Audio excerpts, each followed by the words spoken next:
prince, having completed his preparations, had no desire to aggrieve the old monarch. "If your Majesty desires to be promptly obeyed, he should give me a reasonable command. He might command me, for instance, to leave before this minute is up. It seems to me that conditions are favourable." The king having made no answer, the little prince hesitated at first, and then, with a sigh, took his leave. "I make you my ambassador," the king hastily shouted after him. He had a great air of authority. "Grown-ups are so strange," the little prince said to himself as he went on his way. Chapter 11. The second planet was inhabited by a very vain man. "Ah, a visit from an admirer," he exclaimed, when he caught sight of the little prince, still at some distance. To vain men, other people are admirers. "Hello," said the little prince.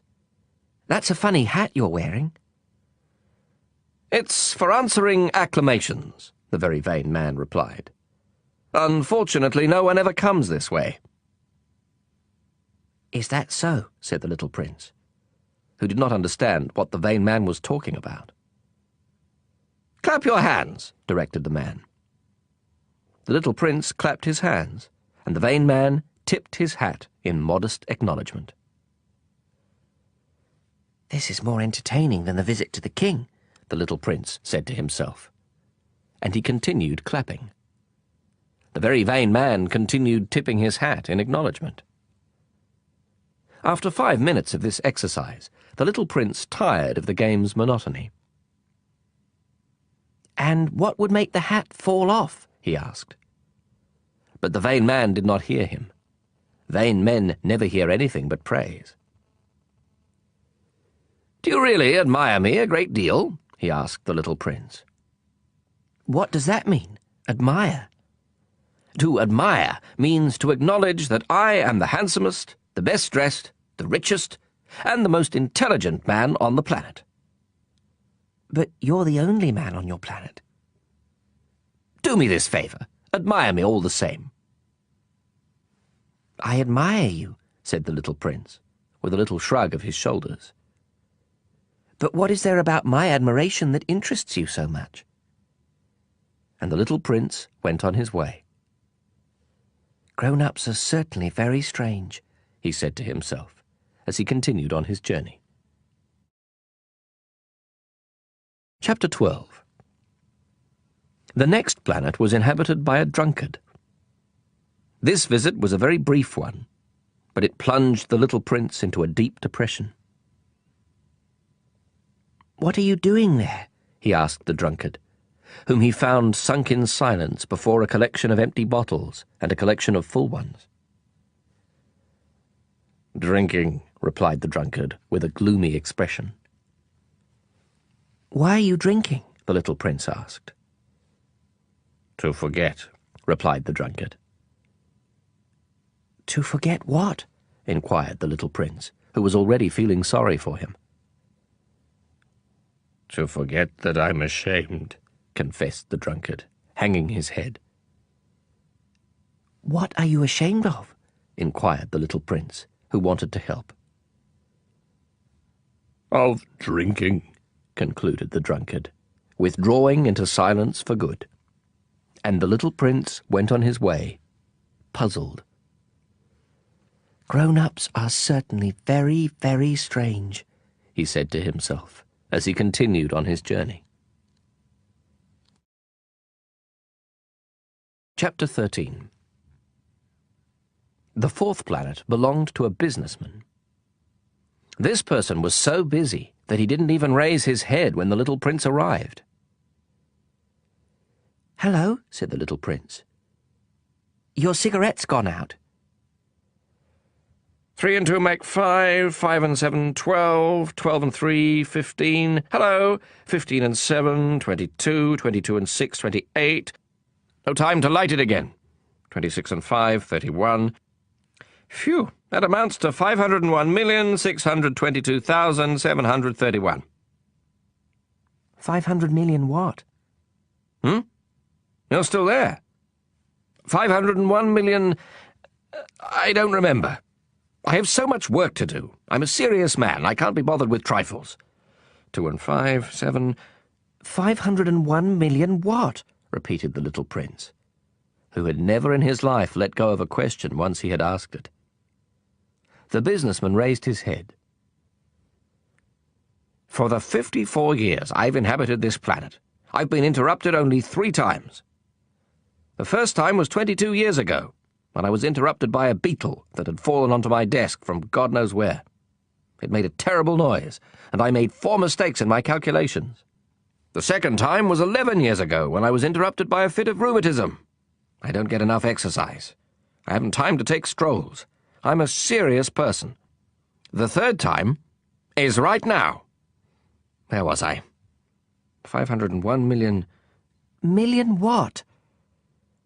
The businessman realized that he had no hope of being left in peace. Oh, of those little things you sometimes see in the sky. Flies? No, those little shiny things. Bees? No, those little golden things that make lazy people daydream. Now, I'm a serious person. I have no time for daydreaming. Ah, you mean the stars. Yes, that's it, stars. And what do you do with 500 million stars? 501,622,731. I'm a serious person, and I'm accurate. And what do you do with those stars? What do I do with them? Yes. Nothing. I own them. You own the stars? Yes. But I've already seen a king who... Kings don't own, they reign over. It's quite different. And what good does owning the stars do you? It does me the good of being rich. And what good does it do you to be rich? It lets me buy other stars, if somebody discovers them. The little prince said to himself, "This man argues a little like my drunkard." Nevertheless, he asked more questions. How can someone own the stars? To whom do they belong? Retorted the businessman grumpily. I don't know. To nobody. Then they belong to me, because I thought of it first. And that's all it takes? Of course. When you find a diamond that belongs to nobody in particular, then it's yours. When you find an island that belongs to nobody in particular, it's yours. When you're the first person to have an idea, you patent it, and it's yours. Now I own the stars, since no one before me ever thought of owning them. That's true enough, the little prince said. And what do you do with them? I manage them. I count them, and then count them again, the businessman said. It's difficult work, but I'm a serious person. The little prince was still not satisfied. If I own a scarf, I can tie it around my neck and take it away. If I own a flower, I can pick it and take it away. But you can't pick the stars. No, but I can put them in the bank. What does that mean? That means that I write the numbers of my stars on a slip of paper, and then I lock that slip of paper in a drawer. And that's all? That's enough. That's amusing, thought the little prince. And even poetic, but not very serious. The little prince had very different ideas about serious things from those of the grown-ups. I own a flower myself, he continued, which I water every day. I own 3 volcanoes, which I rake out every week. I even rake out the extinct one. You never know. So it's of some use to my volcanoes, and it's useful to my flower that I own them. But you're not useful to the stars. The businessman opened his mouth, but found nothing to say in reply, and the little prince went on his way. Grown-ups are certainly quite extraordinary, was all he said to himself as he continued on his journey. Chapter 14. The fifth planet was very strange. It was the smallest of all. There was just enough room for a street lamp and a lamplighter. The little prince couldn't quite understand what use a street lamp and a lamplighter could be up there in the sky, on a planet without any people and not a single house. However, he said to himself, "It's quite possible that this man is absurd. But he's less absurd than the king, the very vain man, the businessman, and the drunkard. At least his work has some meaning. When he lights his lamp, it's as if he's bringing one more star to life, or one more flower. When he puts out his lamp, that sends the flower or the star to sleep, which is a fine occupation, and therefore truly useful." When the little prince reached this planet, he greeted the lamplighter respectfully. "Good morning. Why have you just put out your lamp?" "Orders," the lamplighter answered. "Good morning." "What orders are those?" "To put out my street lamp." "Good evening." And he lit his lamp again. "But why have you just lit your lamp again?" "Orders." "I don't understand," said the little prince. "There's nothing to understand," said the lamplighter. "Orders are orders. Good morning." And he put out his lamp. Then he wiped his forehead with a red-checked handkerchief. "It's a terrible job I have. It used to be reasonable enough. I put the lamp out mornings and lit it after dark. I had the rest of the day for my own affairs, and the rest of the night for sleeping." "And since then orders have changed?" "Orders haven't changed," the lamplighter said. "That's just the trouble. Year by year the planet is turning faster and faster, and orders haven't changed." "Which means?" "Which means that now that the planet revolves once a minute, I don't have an instant's rest. I light my lamp and turn it out once every minute." "That's funny. Your days here are 1 minute long." "It's not funny at all," the lamplighter said.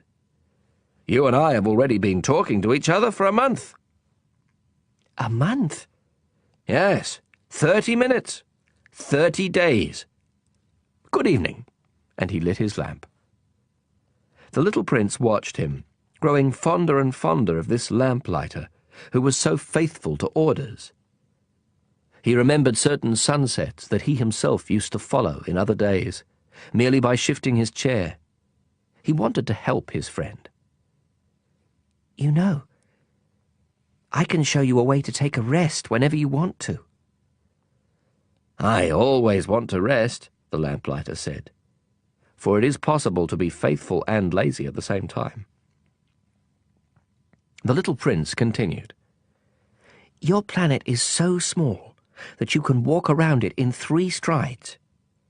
All you have to do is walk more slowly, and you'll always be in the sun.